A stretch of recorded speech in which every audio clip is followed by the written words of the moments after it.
Hello, everybody. Thanks again for having me.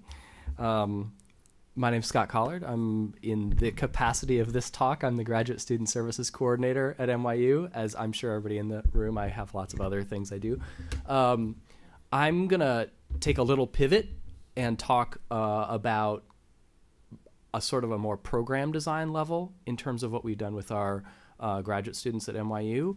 I'm going to give you some necessary background, and then I'll work into some examples of what we've been thinking about, specifically in terms of what we're doing for our graduate student populations.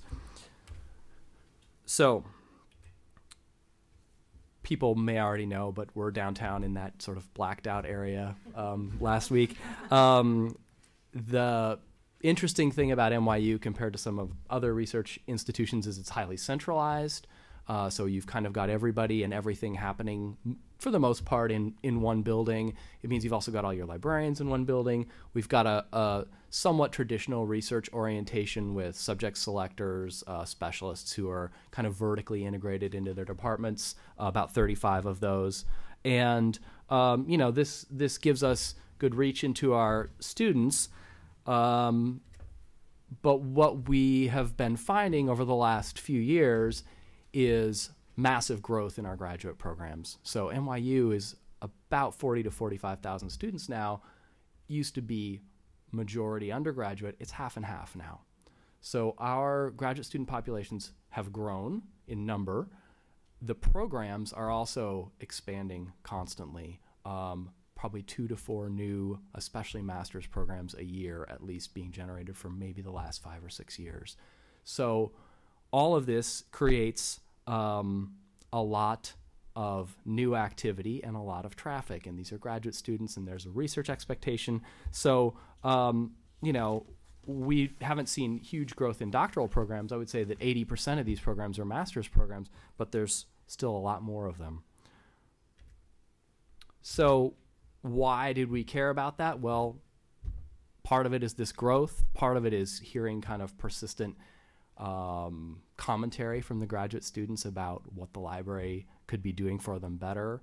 I think one of the things is this idea that we might have been intervening with them around collections a lot, but maybe they weren't getting the instructional infrastructure maybe that they needed. So one of the things we did is we started a sort of a research group maybe 5 or 6 years ago.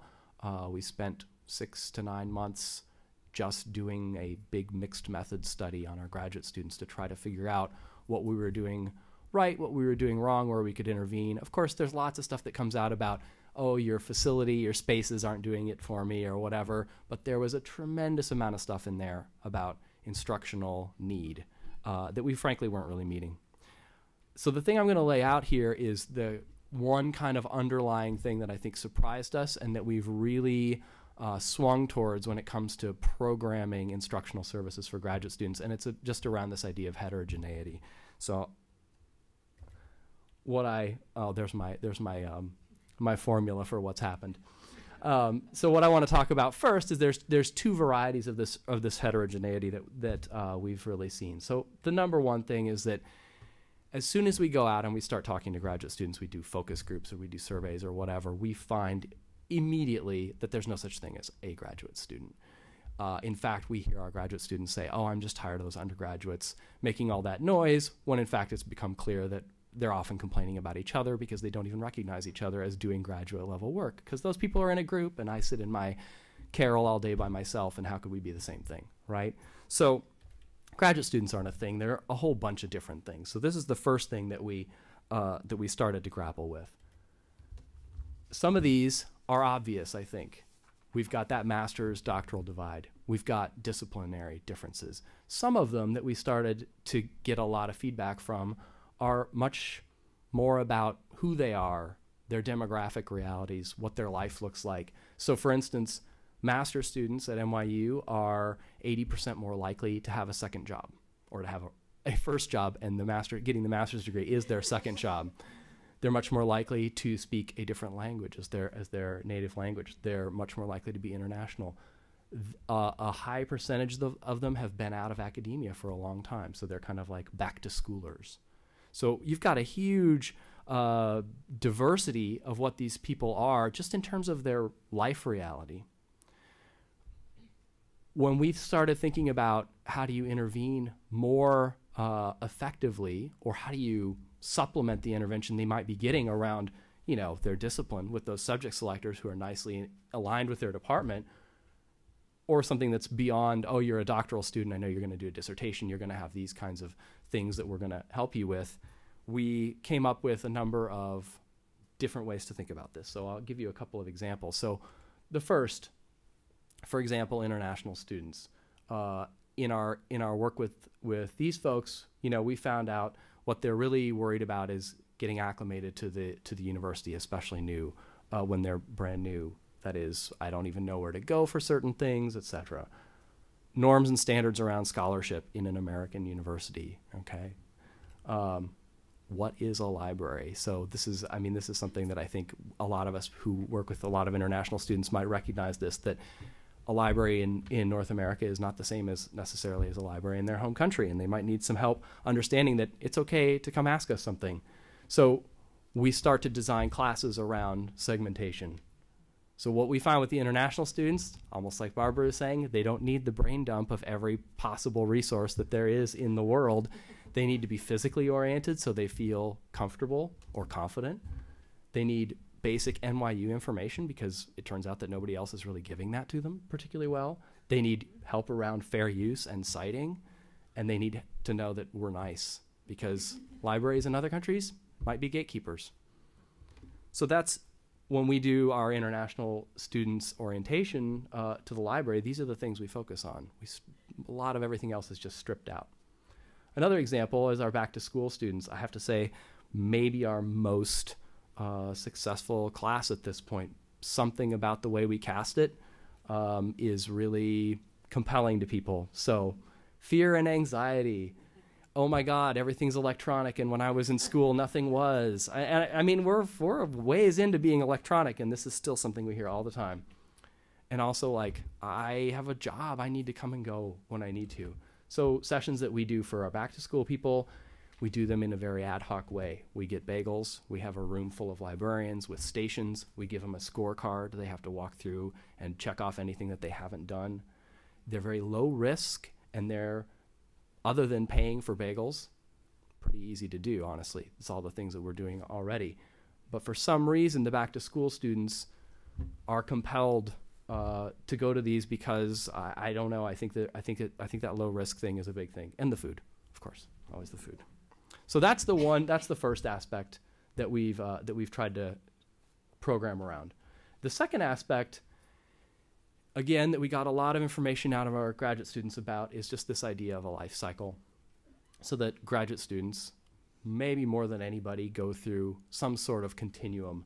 And so I if anybody's a spectroscopy kind of person, and they can probably tell me what molecule that is. I have no idea, but I just kind of liked it. So, you know, they're going through a continuum of experience, right? And I don't think there's anything here that people wouldn't expect to see, but, you know, you're beginning, you're learning, you're a reader, maybe you're in the field, maybe you're a teacher at a certain point, and then maybe you're a writer, and then at the end, you're dealing with a product of some kind. The idea around some of these is there are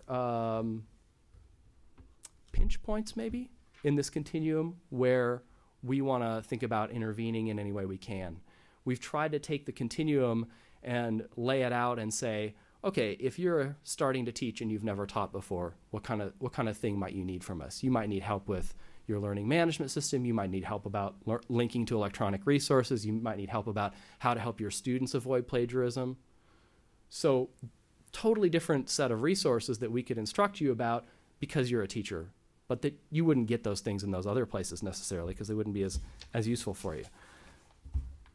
So I'll give you a couple examples of some of those.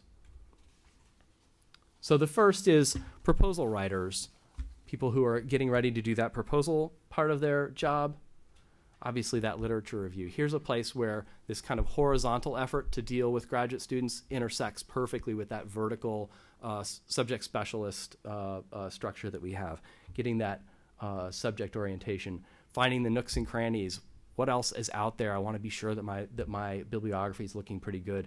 And then just a lot of mechanics stuff these folks turned out to be interested in. Note-taking skills, things like that, okay? So in-depth subject help, citation indexing, right? How do you use Web of Science or Google Scholar or whatever? And pre-writing tricks. So what are some ways that you can set yourself up for success as you continue in your reading? Another example is dissertation finishers, I'm going to call them. So this is kind of like our 11th hour. So this is all the way to the right in that spectrum, right? These are people that are almost done. Well, it turns out they're worried about a bunch of really useful stuff that we can intervene with. So submission process, what does it mean to do that submission to ProQuest for your dissertation? What does it mean to start thinking about publishing my work as an article or as books? And this question, which I didn't expect, but I just sat in one of these sessions, people very, very worried about monetizing, either actually monetizing or the idea of that your work is your job and is therefore your livelihood as you go forward. So maybe I want to protect my product and not put it up in dissertation abstracts. So we have started having sessions that deal with copyright. We have somebody who works for the NYU Press comes and talks.